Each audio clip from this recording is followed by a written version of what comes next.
अस्सलाम वालेकुम, welcome back Mariyam Khan blogs. कैसे हैं आप सब? अल्हम्दुलिल्लाह मैं ठीक हूँ, खैरियत से हूँ। होप सो कि आप सब भी खैरियत से होंगे। कैसा जा रहा है आप लोगों का रमज़ान? अल्हम्दुलिल्लाह मेरा रमज़ान बहुत अच्छा जा रहा है और आहिस्ता-आहिस्ता जो है वो गर्मी भी बढ़ रही है। और आप लोगों की तरफ कैसा मौसम है? ख़ैर, आप लोगों से कल मैंने क्वेश्चन किया था कि मैं डेली व्लॉगिंग मतलब डेली वीडियो अपलोड करा करूँ या एक दिन छोड़कर एक दिन, तो आपने सबने मुझे ये कहा नहीं आप ही आपने डेली अपलोड करनी है। तो चलें ठीक है, इंशाल्लाह जो है मैं अपनी कोशिश पूरी करूँगी डेली अपलोड करने की। अगर किसी दिन ना भी हो सके, आप लोगों को पता है कि रमज़ान है, थोड़ी-सी मसरूफ़ियत भी होती है। लेकिन आपको पता है अभी मेरा तो ये होता है ना कि मैंने काम भी करना होता है, साथ-साथ वीडियो भी बन जाती है। कुछ लोगों को ये लगता है कि यार रमज़ान मतलब ये किस तरह मैनेज कर लेती है? तो देखिए पता क्या है, मेरा ना एक ये है कि मैंने काम भी करती हूँ और साथ वीडियो भी बन जाती है। मुझे स्पेशल कुछ करना नहीं पड़ता।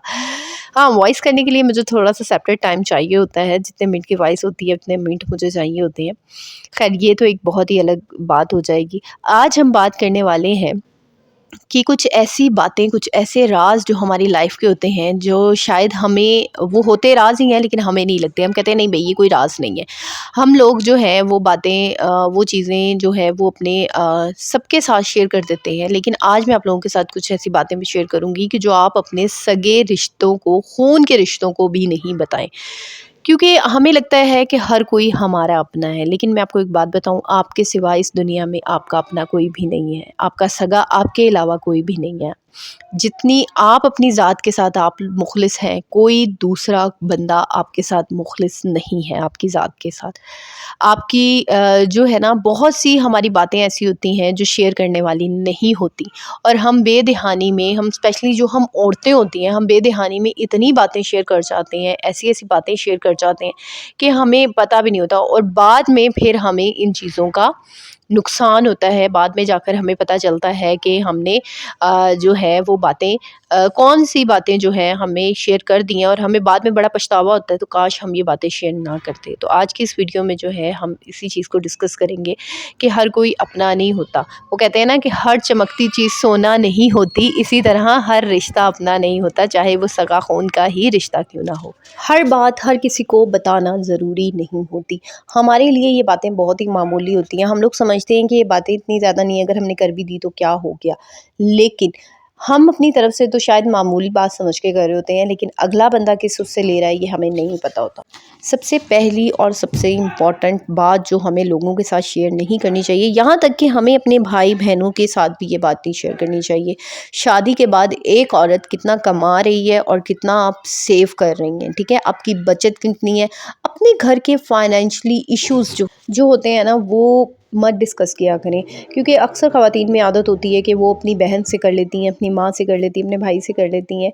नहीं करने चाहिए ये इश्यूज़ डिस्कस, क्योंकि बहुत दफ़ा हमारी लाइफ में ऐसा मौका आता है कि जब हमें जो है ना सुना दिया जाता है, नो डाउट कि इसमें हमें सुना दिया जाता है कि तुम्हारे पास कौन-सा कुछ है, तुम रहने दो, तुम और फिर सबसे बड़ी बात होती है कि जो औरतें अपने घर के मसले ऐसे जो प्रॉब्लम्स होती हैं ना, पैसे के मसले जो डिस्कस करती है अपने मायके में स्पेशली, उनके साथ ये होता है कि बाद में ना मतलब या दूसरे लोगों के साथ तो फिर लोग आपको वो वाली वैल्यू या वो इज़्ज़त नहीं देते, क्योंकि लोग कहते हैं कि यार इसके पास कौन-सा कोई पैसे होंगे। तो सम टाइम जब फिर आप कहीं आउटिंग वगैरह पे जाती हैं अपनी, तो फिर क्या होता है ना कि जब आप कहीं बाहर जाती हैं आउटिंग वगैरह पे, तो फिर क्या है ना वो आगे से फिर ये कहते हैं कि नहीं तुम्हारे पास कौन-सा पैसे होंगे, तुम रहने दो, तुम्हारे हालात तंग है ये वो। तो फिर बंदे को अजीब ही लगता है, फिर आपके बच्चों को भी वो वैल्यू नहीं दी जाती। क्योंकि मैं आपको एक बात बताऊँ, हकीकत है लेकिन आपको कड़वी ज़रूर लगेगी। आजकल के दौर में ना सगे भाई-बहन भी ना पैसा देखकर आपकी इज़्ज़त करते हैं। जब आपके पास पैसा आना शुरू हो जाता है ना, तो वही भाई-बहन आपको इतनी इज़्ज़त देने लग जाते हैं ना, ऐसे आपके आगे पीछे फिरने लग जाते हैं। हकीकत यही है। और जब आपके पास पैसा नहीं होता ना, तो वही आपको बात सुना रहे होते हैं। नहीं, नहीं तुम रहने दो, तुम करने दो, तुम्हारे पास तो पैसे नहीं होंगे, कैसे मैनेज करोगे? ऐसी-ऐसी बातें करते हैं ना, तो अगला बंदा शर्मिंदा होके रह जाता है। उन लोगों को ये भी एहसास नहीं होता कि वो बातें क्या चुभा रहे हैं, ये कैसी बातें कर, ये हकीकत है, ये हकीकत है। क्योंकि मैंने खुद ऐसे लोग देखे हैं। मेरी एक जानने वाली है, मेरी एक फ्रेंड है, तो उसके जो थे ना, जब जो उसके हस्बैंड थे, उनकी जॉब नहीं थी, वो बेरोज़गार, उनके हस्बैंड काफ़ी अरसा रहे हैं। तो वो मेरे साथ अक्सर शेयर कर लेती थी। वो कहती थी, मैं मरियम जब अपने घर जाती हूँ ना, तो मेरे भाई-बहन जो होते हैं ना, वो मुझे ऐसी बातें सुनाते हैं, तो मुझे बहुत अजीब लगता है। मैंने कहा, तुम उनके साथ क्यों शेयर करती हो अपनी प्रॉब्लम, मतलब अपने फाइनेंशियली? कहती, क्या करूँ, बस ऐसे ही ना। तो मैंने कहा, या तो वो तुम्हारी हेल्प कर रहे हो फाइनेंशियली, कोई हेल्प मिलती है? कह रही, नहीं हेल्प नहीं करते, बस ऐसे ही ना। तो मैंने कहा, जब हेल्प नहीं मिलती उधर से, तो फिर तुम्हें क्या ज़रूरत है उनसे ये बात शेयर? या तो वो तुम्हें हर मंथली कुछ ना कुछ तुम्हारी हेल्प कर रहे हो, या तुम्हें कोई पैसा दे रहे हो, या कुछ कर रहे हो, तो तब भी तुम शेयर करती हुई अच्छी लगती हो। एक औरत को मैं कहती हूँ कि यार ये चीज़ें नहीं शेयर करनी चाहिए। फिर आपकी बचत, कि आप कितना पैसा बचा रही हैं, ये बात भी याद रखें। ये मैं कहती हूँ, ये किसी से भी ये बात नहीं शेयर करनी चाहिए। फाइनेंशियली प्रॉब्लम्स जो होते हैं ना, हर घर में होते हैं, किसमें नहीं होते? हर घर में पैसे का मसला होता है। लेकिन जो है अपनी आपकी बचत जो होती है ना, मैं कहती हूँ एक औरत को कितना पैसा बचा रही है, ये बात उसे अपने हस्बैंड से भी शेयर नहीं करनी चाहिए। सबसे बड़ी होती है कि आप अपने हस्बैंड से भी ये चीज़ शेयर मत करें कि आप कितना पैसा बचा रही हैं। एक औरत को बचत करनी चाहिए, क्योंकि जब आप अपने हस्बैंड से ये बात शेयर कर देंगे ना कि मैंने इतने पैसे सेव कर रखे हैं, एक औरत जब ये चीज़ बता देगी, मैंने 10,000 सेव किया हुआ है, मैंने 20,000 सेव, बस बंदा कहेगा अब तो उसके पास पैसे हैं ना। जब तक वो पैसे आपसे ख़त्म नहीं हो जाएंगे, तब तक उस इंसान को चैन नहीं आएगा। ये बात भी याद रखें। या तो वो किसी बहाने से आपसे पैसे ले लेगा, या फिर उससे कहना चाहिए तुम्हारे पास जो पैसे हैं ना वो निकालो, वो इस्तेमाल कर लेते हैं। तो आपकी बचत तो धरी की धरी ख़त्म हो गई ना, आपकी तो बचत, चाहे आपने कोई कमेटी डाली है, चाहे आपने कोई पैसे सेव किए हुए हैं, आपको कोई ज़रूरत नहीं है अपने हस्बैंड से या किसी से भी ये बात शेयर करने की। बस अपने तक रखें और अपनी बचत अपने पास रखें सँभाल के, किसी को कोई ज़रूरत नहीं है आपको बताने की। ये जो पैसों के मामलात होते हैं ना, किसी से शेयर मत किया करें। एक तो पहली बात तो ये है कि क्या किसी ने आपकी मदद करनी है? नहीं करनी, बल्कि अगला बंदा आपको ये समझेगा यार इसके पास तो पैसे ही नहीं होते, छोड़ो परे। तो ऐसे ही होता है जब आप अपनी फ्रेंड से शेयर करती हैं, अक्सर दोस्त हैं। अब जैसे मुझे मेरी एक बात हुई एक लड़की की, आप ही जब मेरी फ्रेंड्स सारी इकट्ठी होती है ना, तो वो मुझे नहीं पूछती, मुझे नहीं लेके जाती। मैंने कहा, क्यों, ये क्या वजह है? कहती, पता नहीं आप ही, हमारा एक ग्रुप बना हुआ है, हम लोग कहीं आते जाते हैं ना, तो वो मुझे नहीं लेके जाती। मैंने उन्हें कितनी दफ़ा कहा कि मुझे भी लेके, मैंने कहा आप उनसे अपनी प्रॉब्लम शेयर करते हैं? कहा, आप ही हमारे ना थोड़े से फाइनेंशियली इश्यूज़ हैं, तो मैं अपनी फ्रेंड से ऐसे ही शेयर करती रहती हूँ। मैंने कहा, वो इसीलिए आपको नहीं लेके जाती। क्यों? क्योंकि उन्हें पता है कि आपके पास पैसे नहीं है, आपका फाइनेंशियली इश्यूज़ है। तो ज़ाहिर है जब कहीं बाहर आना-जाना होता है, खाना-पीना होता है, तो उन्हें लगता है कि शायद आपके पैसे भी उन्हें देने पड़ेंगे, तो वो इसलिए नहीं लेके जाती। तो एक बात याद रखिए, एक जो इंसान है ना, हम जो इंसान हैं, कहीं न कहीं ये हकीकत है, ये ऐसे ही कहते हैं बात, मैं आपको कभी इस चीज़ का दिलासा नहीं दूँगी, भई पैसा नहीं है तो आपकी इज़्ज़त होगी, नहीं। अगर आप पैसा कमाएँगी, आप स्किल सीखेंगी, आपकी रिस्पेक्ट होगी। जब तक आप अपने रोने दुनिया के सामने रोती रहेंगी ना पैसे की, आपकी कोई इज़्ज़त नहीं होगी, कोई रिस्पेक्ट नहीं होगी। मैंने एक आंटी देखी बचपन में, यकीन मानिए वो इतने रोने रोती होती, हमारे घर आती थी मेरी अम्मी के सामने बैठ के, उन्होंने यही हर वक़्त, मेरा बंदा मैनू पैसे नहीं दिंदा, बाजी मेरा बंदा मैनू पैसे नहीं दिंदा। मतलब वो ऐसे ही बोला करती थी और उन्होंने हर वक़्त, और जब देख लो उन आंटी के पास नया सूट पहना होना, उन आंटी ने अच्छा भला उन्होंने गोल्ड भी पहना होना, मतलब कपड़े भी अच्छे भले पहनती थी, शॉपिंग भी अच्छी भली करती थी, घर भी अच्छा भला था, बच्चे तो मैं इतनी हैरान होती थी। मैंने कहा, इस आंटी के तो रोने ही नहीं खत्म होते, और पीठ पीछे हर मोहल्ले वाली औरत उस औरत के बारे में बात करती होती थी। तो यानी ये अपने जो पैसे का मसला होता है ना, अक्लमंद एक औरत वही होती है जो लोगों के सामने अपने पैसों की ढिंढोरे नहीं पीटती, अपने फाइनेंशियली प्रॉब्लम्स नहीं किसी को भी बताती। तो अपनी फाइनेंशियली प्रॉब्लम्स मत शेयर किया करें। आपको ये लग रहा है ना कि लोग आपकी बात को, ये वो वाला हिसाब होता है, लोग बड़ा मतलब रो के आपकी बातों को सुनते हैं, आपके मसलों को, और बाद में हँसी में उन चीज़ों को उड़ाते हैं, बाद में हँसते हैं, पीठ पीछे आपके बारे में बातें करते हैं, आपके हस्बैंड के बारे में बातें करते हैं, आपकी फैमिली के बारे में बातें करते हैं। तो मत किया करें। ये चीज़ें डिस्कस मत किया करें। अगर अपने तक रखेंगी तो बहुत ही बेहतर है। बस आपके और आपके हस्बैंड के दरमियान होनी चाहिए, और आप कितनी सेविंग कर रही है इस चीज़ का तो आपके हस्बैंड को भी नहीं पता होना चाहिए। अपनी पर्सनल रिलेशंस प्रॉब्लम, हर रिश्ते में प्रॉब्लम्स होती हैं, हर रिश्ते में मसले मसाइल आते हैं, किस में नहीं प्रॉब्लम होती, किस में मसले मसाइल नहीं आते। हर मियाँ बीवी के दरमियान में झगड़ा होता है, हर ससुराल में जो है वो मसले होते हैं। मैं कहती हूँ, आप सगे चाचा, मामा, ताए के घर भी आप गई हुई ना, आपको वहाँ भी प्रॉब्लम्स होंगी, सगी खाला के घर भी मसले होते हैं। तो देखिए, अगर आप हर वक़्त अपने रिलेशन के प्रॉब्लम्स को लोगों के सामने डिस्कस करती रहेंगी, हाय मेरे हस्बैंड ने तो ये कर दिया, मेरा अब मैं एक लड़की को जानती हूँ, उसकी शादी को ना 8 से 9 साल हो गए हैं, 9 साल, 9-10 साल हो गए हैं। आज भी जब उससे आप बात कर लो ना, उसने अपने बंदे के रोने-रोने हैं, और मतलब एक बंदा ना तंग आ जाता है, और लिटरली मैं इतनी हैरान होती हूँ, कहती हूँ यार ये 8 साल हो गए, इसके रोले ही नहीं खत्म होते ना, मतलब बंदे के। तो मैंने देखी है औरतें इतने अपने बंदों के रोने रोते हैं, मेरे हस्बैंड तो ऐसे, तो मत किया करें। रोना रोने से कुछ नहीं होता, आपकी अपनी वैल्यू कम होती है। आपको ये लगता है ना अगला बंदा आपका बड़ा सुन रहा है और ये वो पीठ पीछे वो आपके बारे में पता है क्या बात कर दे। इसके तो यही मसले रहते हैं। असल तो प्रॉब्लम ही इसमें है, फसाद की जड़ ये खुद है, इसका बंदा नहीं है। लोग ऐसी बातें करते हैं आपके बारे में। तो लोगों के साथ अपने रिलेशंस और जो भी प्रॉब्लम्स हैं आपके रिलेशंस में चल रही वो मत डिस्कस किया करें। बहुत बेवकूफ़ होती हैं वो औरतें जो अपने मायके में जाकर अपनी ससुराल की बातें करती हैं।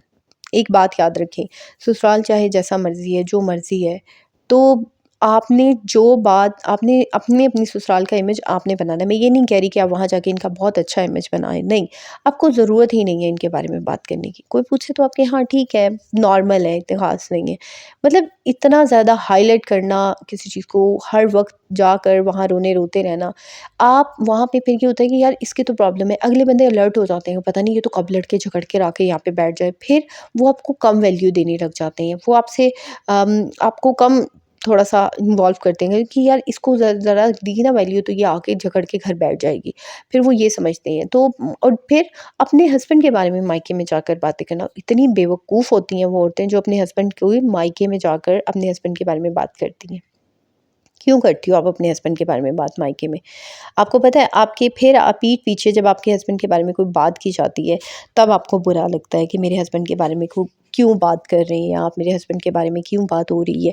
बात-बात पे फिर आपके हस्बैंड को डिस्कस किया जाता है, आपको, आपकी फैमिली को। फिर आपको अच्छा लगता है जब आपको जो है हर वक़्त वो मौज़ूए गुफ्तगू बनाया जाए। अजीब लगता है, इंसान नहीं अच्छा लगता। तो वजह ये होती है कि आप खुद वजह होती हैं। फिर आप कहती हैं हमारे बंदे को इज़्ज़त नहीं मिलती मायके में। खा के इज़्ज़त मिलनी है, जाके उस बंदे को तो अच्छा भला आपने बदनाम किया हुआ मायके में। ठीक है, हो जाता है, बंदा 1-2 हल्की-फुल्की, जब बंदा बहुत ज़्यादा ही ढीठ और अड़ियल बंदा होता है ना, तो फिर बंदा हल्की-फुल्की 1-2 बातें कर देता है, लेकिन 24 घंटे के मायके में जाकर बंदे के रोने रोना, ये बात अच्छी नहीं होती। इससे आप अपनी अपनी खुद की वैल्यू जो है वो डाउन कर रही होती हैं। खुद अपना जो है वो आप अम, कर रही होती हैं, अपना रिलेशन खुद ख़राब कर रही होती हैं इससे। घर की बात अगर घर तक रहे तो ज़्यादा बेहतर रहती है। ये बात कि देखिए अब आप हैं, आप क्या अपने ससुराल को छोड़ देंगी? नहीं छोड़ना ना अपने ससुराल को। जब छोड़ना भी नहीं है, रहना भी यहीं है, तो फिर क्यों ढिंढोरा पीटना? क्यों हर वक़्त जो है अपने जो है घर के मसलों को, अपने घर के झगड़ों को लोगों के सामने हाइलाइट करना? ये एक बहुत ज़्यादा कहते हैं कि एक फ़िज़ूल बात होती है, फ़िज़ूल में अक्सर औरतों की आदत होती है ना कि मोहल्ले में बैठना या कोई भी औरत आ जाएगी, उसके साथ अपने घर की बातें, अपनी सास की बातें शेयर करते रहना। मत किया करें, हर किसी के सामने अपनी सास का रोना मत। मैं आपको एक बात बताऊँ, मैं एक लड़की को जानती हूँ। एक लड़की है और उसकी सास के साथ उसके अच्छे कोई टर्म्स नहीं है। तो मैं 1-2 दफ़ा जब उसके साथ गई तो मैंने ये चीज़ नोट की कि लोग उसके साथ बहुत चस्के लेते हैं, स्पेशली उसकी सास के मामले में। फिर मैंने उसको कहा, मैंने कहा लोग तुम्हारे ना सास का चस्के लेते हैं, तुमने ये चीज़ नोट की है? तो मैंने कहा तुम हर जगह ना अपनी सास को मौज़ूए गुफ्तगू मत बनाया करो, हर जगह अपनी सास को लेकर मत बैठा करो, लोग तुमसे चस्के लेते हैं। फिर आहिस्ता-आहिस्ता जब उसने ये चीज़ नोट की, उसको भी रियलाइज़ हुआ कि वाक़ई में लोग मेरी सास और मेरे मामले में लोग हमारे चस्के लेते हैं, लोग मामलात को ठीक नहीं करते। आपको एक बात बताऊँ, लोग मामलात को मज़ीद बढ़ाते हैं, ख़राब करते हैं। अगर आपको ये लगता है ना कि आपका और आपके हस्बैंड की लड़ाई हुई है और आपने बाहर जाकर किसी को बता दिया, अपनी देवरानी को या अपनी जो है अपने किसी फैमिली मेंबर्स को, और आपको क्या लगा कि वो आपका साथ देंगी, नहीं वो आपका साथ नहीं देंगी, बल्कि उनकी कोशिश होगी कि मामलात और बिगड़ जाएँ और ख़राब हो जाएँ मामलात। लोग तालियाँ बजाकर ना तमाशा देखते हैं, आपको पता है? ये हकीकत है, लोग तमाशा देखते हैं। सास जैसी मर्ज़ी हो, जो मर्ज़ी हो, चाहे सास, नंद, हस्बैंड जो मर्ज़ी हो। मैं कहती हूँ आप लोग अपने मुँह से बुरा मत करें। अच्छा, अगर आप लोग अच्छा नहीं बोल सकते ना तो बुरा भी मत बोलें, खामोश हो जाएँ। आपको कोई ज़रूरत नहीं है। जब एक बंदा आपके लिए इम्पोर्टेंट ही नहीं है, एक इंसान आपके लिए इम्पोर्टेंट, तो आप क्यों उस कम इंसान को घंटों-घंटों बैठकर डिस्कस करना, उसके बारे में बात करना, व्हाय? क्यों? क्यों करते हैं आप? तो मतलब अगर कोई आपके लिए इम्पोर्टेंट नहीं है तो आपको उसके बारे में बात करने की भी ज़रूरत नहीं है। अपने गोल्स और प्लान का लोगों को बता देना। आपका प्लान है, आप किसी नए घर में जा रहे हैं या आपने कोई नया घर लिया है, पहले से शोर मचा दिया है। हम जा रहे हैं, हम ये हो रहा है, वो हो रहा है। पहले से अपने गोल्स और अपने प्लान का इश्तिहार लगा दिया है। आपका प्लान है कोई नई चीज़ खरीदने का, पहले से उसके बारे में इश्तिहार लग होता है, औरतों के अंदर ना ये कीड़ा होता है। मेरे अंदर भी था आज से कुछ साल पहले। मेरा होता था कि यार पहले ही सारा कुछ बता दे बंदा, अपना होता है। लेकिन मैं मुझे एक ऐसा-ऐसा चीज़ रियलाइज़ हुई कि यार जब मैं जो चीज़ बता देती हूँ वो पूरी ही नहीं होती। हमारे इस्लाम में भी ये चीज़ है कि अपनी लाइफ को शेयर मत करें। अपने प्लान्स को, अपने गोल्स को लोगों के सामने मत खोलें। जो देखिए, जब कहते हैं ना कि जब आप कोई नई चीज़ लेगी तो वो दुनिया, वो कहते हैं ना जब चाँद चढ़ता है तो दुनिया देखती है। इसी तरह अगर आपने कोई नई चीज़ लेनी है तो वो सबने देखनी है, सबको पता होगा। आपको ज़रूरत नहीं है, कुछ अक्सर औरतों में आदत होती है ना, बच्चों को कपड़े ले रही है, पूरे मोहल्ले में पूरे हर सबसे शेयर करती जाएँगी बातें कि मैंने ये लेना है, मैंने वो लेना है, ये करना है, वो लेना है। नहीं, करना आपने खुद है। तो किसी से भी डिस्कस करना या किसी से भी उस बारे में बात करने की आपको कोई भी ज़रूरत नहीं है। ठीक है? अपने प्लान्स, अपने गोल सिर्फ़ अपने तक रखें। लोगों को आपको बात बताने की कोई ज़रूरत नहीं है। उसको अपने तक महदूद रखें। इससे ज़्यादा आपको करने की कोई ज़रूरत नहीं है, क्योंकि जब आप अपने तक रखते हैं ना उन चीज़ों को, तो आपको पता हो, तो बेहतर पता होगा आपके और आपके अल्लाह के दरमियान में वो मामला रहेगा। कल को वो अगर नहीं भी होता तो ये आपको पता होगा कि यार ये प्लान मेरा पूरा नहीं हुआ। आपका कुछ नया लेने का प्लान है, पहले होता था, अब मेरा ये है ना कि मेरी कितना पैसा है, कितनी इनकम है, क्या है, मैं ये किसी को नहीं बताती। मैं नहीं बताती। पहले होता था, शुरू-शुरू में मैं बता देती थी, लेकिन अब मुझे रिग्रेट होता है कि यार मुझे नहीं बताना चाहिए, किसी को भी नहीं बताना चाहिए आपको अपनी इनकम और इनके पैसों के बारे में, प्लान्स के बारे में। हाँ, बंदा ये है कि हल्का-फुल्का डिस्कस कर लेता है। मैंने कोई नई चीज़ लेनी होती है, इलेक्ट्रॉनिक की चीज़ है, जैसे आजकल मेरा एयर फ्रायर जो होता है ना, फ्रायर लेने का इरादा बन रहा है, मैं आपको बताऊँ। तो मैंने सोचा चलें, बंदा डिस्कस कर लेता है एक जो लोगों से जिन्होंने लिया होता है कि यार इसके, मैंने कभी यूज़ नहीं किया, ना मुझे पता है कि इसके क्या फ़ायदे हैं, क्या, मुझे सिर्फ़ इतना पता है कि यार इसके अंदर आप चीज़ें फ्राई कर लेते हो, मतलब ऑयल वगैरह के बगैर, या कम ऑयल यूज़ होता है। तो मुझे अब इसका नहीं पता, तो मैंने कहा चलें 1-2 लोगों से पूछ ले बंदा कि यार मतलब क्या चीज़ है, फ़ायदेमंद है या नहीं फ़ायदेमंद, इसका क्या चीज़ है? तो बंदा इस तरह जो है 1-2 लोगों से मशवरा कर लेता है, लेकिन अब उनको बताना कि मैं तो ये भी ले रही हूँ, मैं तो वो भी ले रही हूँ, ऐसे कर रही हूँ, वैसे कर, मशवरा करने में ये होता है कि आपको आइडिया हो जाता है कि वो चीज़ आपने लेनी है या नहीं लेनी। एक चीज़ आप जो कर रहे हो, अब आप गोल्ड ले रहे हो या कुछ कर रहे हो, आपने पूरी दुनिया में मशहूर कर दिया है, मैं तो ये कर रही हूँ, मैं तो वो कर रही हूँ, हर बंदे से आप मशवरा करें। तो नहीं, वो चीज़ होती ही नहीं है, ख़त्म हो जाती है। पहले ही लोग ऐसी बुरी नज़र लगा देते हैं ना कि वो चीज़ वहीं की वहीं ख़त्म हो जाती है। तो लोगों के साथ मत शेयर किया करें ये सारी बातें। अपनी वीकनेस और फ़ियर, हर इंसान की कोई ना कोई वीकनेस होती है, हर किसी इंसान की इस दुनिया में वीकनेस है। अगर कोई कहता है ना मेरी तो कोई कमज़ोरी ही नहीं है, मुझे, मेरा तो कोई डर नहीं है, ये झूठ होता है। हर इंसान की कोई ना कोई कमज़ोरी है, हर इंसान का कोई ना कोई डर है। मेरी भी है, आपकी भी है। लोगों को अपनी वीकनेस बता देना कि मुझे इस चीज़ से डर लगता है। ख़वातीन पता है क्या करती हैं? अपनी वीकनेस अपने हस्बैंड के हाथ में दे देती हैं, कमज़ोरी। सबसे बड़ी जो औरतों की कमज़ोरी जो मर्द यूज़ करता है ना, मैं तुम्हारे घर फ़ोन कर दूँगा, मैं तुम्हारे बाप को, मैं तुम्हारे भाई को बता दूँगा। यहाँ पे औरतें डर जाती, मैं कहती हूँ यार पहली दफ़ा में ना मतलब औरतों को ना हिम्मत जुटा के ना कह देनी चाहिए, जा भाई जो करना कर दे। और वहीं पे मर्द का डर बैठ जाता है ना? ऐसे ही होता है। तो और यही चीज़ होती है, ससुराल वालों के हाथ चढ़ जाते हैं कि अच्छा ये इसकी वीकनेस है। जब इसके मायके पे बात करो ना, ये बड़ी ट्रिगर हो जाती है। तो जब, मैं कहती हूँ लोगों के हाथ में अपनी वीकनेस मत दें। अगर किसी ने आपके उस बात भी कर दी है ना, तो ये शो करें कि मेरी इससे कोई वीकनेस है ही नहीं मेरी ये।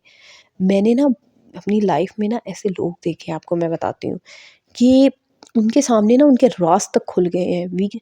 मतलब वो ऐसे कॉन्फिडेंस से खड़े रहते हैं ना कि हम, हालाँकि पता होता है कि वो अंदर से टूटे हुए हैं, डरे हुए हैं। मैंने खुद ऐसे एक बंदी देखी, यार उसके फुल टोन राज़ खुल गए, मतलब फुल ऑन उसकी इंसल्ट और सब कुछ, मतलब वो फिर भी कॉन्फिडेंस से खड़ी हुई है। पता चल रहा है, लेकिन उसकी यही कॉन्फिडेंस है, उसने अपने आप को वीक नहीं पड़ने दिया कि अगर वो वीक पड़ जाएगी, या उसने ये दिखा दिया कि भई मुझे हाँ, इस चीज़ से फ़र्क पड़ता है, तो उसको पता था लोग मुझे और डराएँगे। तो इस तरह ये होता है, जब हम लोगों के हाथ अपनी कमज़ोरी दे देते हैं तो लोग हमें और डराते हैं, लोग हमें और धमकाते हैं। तो लोगों के हाथ अपनी कमज़ोरी, अपनी वीकनेस मत दें। हुँ? लोगों को ये शो मत करवाएँ कि इस चीज़ से आपको डर लगता है, ये आपकी कमज़ोरी है, नहीं। खाना-पीना ये चीज़ें एक अलग चीज़ होती है, मैं वो बात नहीं कर रही। हमारी हर ज़िंदगी में ना हमारे कुछ वीकनेस होती हैं, कुछ सीक्रेट्स होते हैं। तो प्लीज़ काइंडली वो सिर्फ़ अपने तक रखें, लोगों को मत बताएँ, लोगों को शो मत करवाएँ ये चीज़। अपनी पर्सनल मिस्टेक और पास्ट का डार्कनेस, हर किसी की कुछ, मैं कहती हूँ हर किसी के तो नहीं कह सकते, लेकिन कुछ लड़कियां ऐसी होती हैं जिनका शादी से पहले कुछ ना कुछ पास्ट होता है, और वो बेवकूफ़ी ये करती है, या तो हस्बैंड को बता देती हैं या ससुराल में किसी पे एतबार करके बता देती हैं। तो प्लीज़ काइंडली जो आपका पास्ट होता है ना उसको भूल जाएं। इस पे मैं एक सेपरेट वीडियो बनाऊंगी, मुझे इस हवाले से इतनी लड़कियों के मैसेजेस आते हैं। और नाम तो मैं किसी का भी नहीं लूँगी, ना मैंने कभी लिया है, लेकिन मुझे बहुत लड़कियाँ मैसेज करती हैं, उनकी शादी को 1-1, 2-2 माह हुए हैं और वो कहती हैं, "आपी हमसे एक गलती हो गई, हमने अपने पास्ट के बारे में अपने हस्बैंड से बात कर दी, हमसे एक गलती हो गई, हमने पास्ट के बारे में अपनी नंद को बता दिया।" इसको मतलब और ऐसा-ऐसा पास्ट होता है, मैं हैरान होती हूँ और मैं उनकी अक्ल को सलाम है। मैंने कहती आप बेवकूफ़ हो? मतलब आपकी शादी हो गई है, अच्छी भली आपकी शादी हुई है, इज़्ज़त से आपकी शादी हुई है, अच्छा भला बंदा है, आपके ससुराल आपने अपना मतलब ये इतना डार्क सीक्रेट आपने किसी को क्यों बताया? पता नहीं क्यों इतनी बेवकूफ़ लड़कियाँ ऐसी ऐसी क्यों हरकतें करती हो यार? आपको अकल नहीं है? मतलब आप क्यों? जो चीज़ पीछे गुज़र गई है, गुज़र गई है। अगर कल कुछ हुआ है तो यार हुआ है, वो पास्ट है, उसको उसको किसी के साथ मत शेयर करो। बार-बार उसके बारे में बात करना, लोगों के साथ उसको डिस्कस करना, आप अपनी कमज़ोरी, अपना सबसे बड़ा सीक्रेट उनके हाथ में दे रही हो। अपनी लाइफ़ आपको पता है आप एक बंदी ने मेरे से अपनी पूरी शेयर की, उसकी शादी को सिर्फ़ 1 माह हुआ था और उसके हस्बैंड ने उससे मीठा बनकर उससे कुछ बातें पूछी, वो लड़की कहीं पढ़ती होती थी यूनिवर्सिटी वगैरह में और उसने सारी बातें अपने हस्बैंड को बता दी। और वो अब बैठी वो सर पे के कहती है अभी मैं अपने मायके आई हुई हूँ तो अभी मैंने किसी को नहीं बताई तो मेरे हस्बैंड मुझे ना अब कहते हैं कि मैंने तुम्हें छोड़ देना है ये वो। मैंने कहा आपसे मतलब तुम इतनी बेवकूफ़ और उसकी उम्र कितनी थी 27-28 साल उसकी उम्र है। तो मैंने कहा आपको किसने मशवरा दिया थी उन्होंने मेरे से बड़े प्यार मोहब्बत से पूछा यार ना किया करें प्लीज़ मत शेयर किया करें जो होता है वो गुज़र गया है बस, अब जो है वक़्त है। आपके हस्बैंड को कोई इल्हाम नहीं होना, उन्होंने कही नहीं जी कुछ नहीं होना, ये सिर्फ़ बातें ही होती हैं। आप जो अपने मुँह से बताएँगी ना उन्होंने वही चीज़ को सच मान लेना है। तो बस ठीक है, कोई ज़रूरत नहीं है आपको अपना जो है पर्सनल अपने हस्बैंड से शेयर करने की या किसी से भी शेयर करने की आपको कोई भी ज़रूरत नहीं है। तो ये कुछ बातें हैं कि अगर हम जो है इन्हें अगर हम सिर्फ़ अपने तक रखें, ये बातें ये ब अपने सगों से भी शेयर मत करें, किसी से भी शेयर मत करें, सिर्फ़ अपने सीने के अंदर दफ़न करके रखें इन बातों को। आज मैं बना रही थी पालक के पकोड़े और साथ में जो है दही भल्ले बनाए थे मैंने मूँग दाल के दही भल्ले थे, पालक के पकोड़े थे, फ्राइज़ थे और बस यही चीज़ें मैंने बनाई थी। बच्चे शौक से खा लेते हैं ज़रा, थोड़े मेरे हस्बैंड को भी ज़रा फ्राई चीज़ें बड़ी ही पसंद है, बट मैं इतनी ज़्यादा फ्राई चीज़ें मुझे बना तो लेती हूँ लेकिन मैं खा नहीं सकती। मेरी सबसे फ़ेवरेट पता क्या है? आप लोग मुझसे पूछते हैं, "आपी आपकी रमज़ान में सबसे फ़ेवरेट चीज़ क्या है?" मेरी सबसे फ़ेवरेट चीज़ है मूँग दाल के दही भल्ले, वो मुझे बहुत पसंद है और मुझे कोई डेकोरेशन नहीं उस पे पसंद, बस मुझे सादा-सादा से अच्छे लगते हैं कि ज़रा मूँग दाल के दही भल्ले हों, प्याज़ टमाटर-शमाटर डला हो, बस वही अच्छे लगते हैं। और पालक के पकोड़े मुझे बहुत अच्छे लगते हैं, पालक के पकोड़े भी मुझे अच्छे लगते हैं और थोड़ा-सा क्रिस्पीनेस इसके अंदर हो तो अंडा डालती हूँ, उससे ज़रा क्रिस्पी-क्रिस्पी हो जाते हैं और थोड़ा-सा इसके अंदर इसको दूध से मैं ज़रा मिक्स कर लेती हूँ। वैसे तो पालक अपना पानी खुद ही छोड़ देती है, इसके अंदर पानी डालने की ज़रूरत नहीं है, तो इसलिए मैंने अब सारी चीज़ें डालकर मिक्स करके इसको 1 घंटे, आधे घंटे के लिए आप रख दें, आप थोड़ी देर बाद देखेंगी कि सारा जो है वो खुद ब खुद जो है ये सेट हुआ होगा, इसके अंदर पानी या उसकी ज़रूरत नहीं होती। तो बस यही कुछ चीज़ें होती हैं और ऐसे ही इफ़्तार में तो ज़्यादा जो है मुझे आप लोग वो जो लोग ज़्यादा इफ़्तार में बहुत कुछ बनाते हैं ना, भी मैं वैसा कुछ नहीं करती, बस सादा-सादा सा ही होता है इफ़्तार और अल्लाह का शुक्र है, अल्लाह मैं कहती हूँ कि बहुत से लोग ऐसे हैं जिनको ये चीज़ें भी नहीं नसीब होती। यार अल्लाह का बहुत शुक्र है अल्लाह ने दिया, बस अल्लाह का शुक्र अदा करते रहा करें, नाशुक्री मत किया करें लोगों को देख-देख कर। इतनी अपने आप को वो मत किया करें कि उसके पास ये है, मेरे पास ये नहीं है, ये नहीं करना चाहिए अपने आप को बिल्कुल भी। अल्लाह ताला का हर हाल में शुक्र अदा करें, हर हाल में अल्लाह ताला का शुक्र अदा करें। तो आई होप सो कि आज का व्लॉग आपको अच्छा लगा होगा। इंस्टाग्राम का लिंक नीचे डिस्क्रिप्शन में है, वहाँ जाके आप लोग मुझे डीएम कर सकते हैं। इंशाल्लाह आप लोगों के साथ एक नए व्लॉग में मुलाकात होगी। दुआओं में याद रखिएगा और अपना ढेर सारा ख़्याल रखिएगा। आप लोगों में से किसी ने कहा था आप बास्केट को ये करिए, देखिए ये पहली ये बास्केट नहीं है। इसमें मैं वैसे ही जो है वो जब मैं प्याज़ वग़ैरह छीलती थी उसके छिलके डाल देती थी और ऐसे तो हम प्लेट में भी रख देते हैं तो मैं इसमें भी डाल देती थी, इसमें कोई नहीं है। ये बास्केट वग़ैरह नहीं है जी, इसको मैंने ना इसके अंदर मैंने कुछ डालना था ये। इसे मैं लाई ही इसलिए थी कि मेरे बेसन और इसके लिए ना मेरे पास कोई था नहीं, डब्बा नहीं था, एक डब्बा लिया था वो टूट गया था, तो फिर मैंने जो है इसमें डाल दिया था। ख़ैर जी, सोच लिया करें, इंशाल्लाह कल आप लोगों के साथ मुलाकात होगी। अल्लाह हाफ़िज़।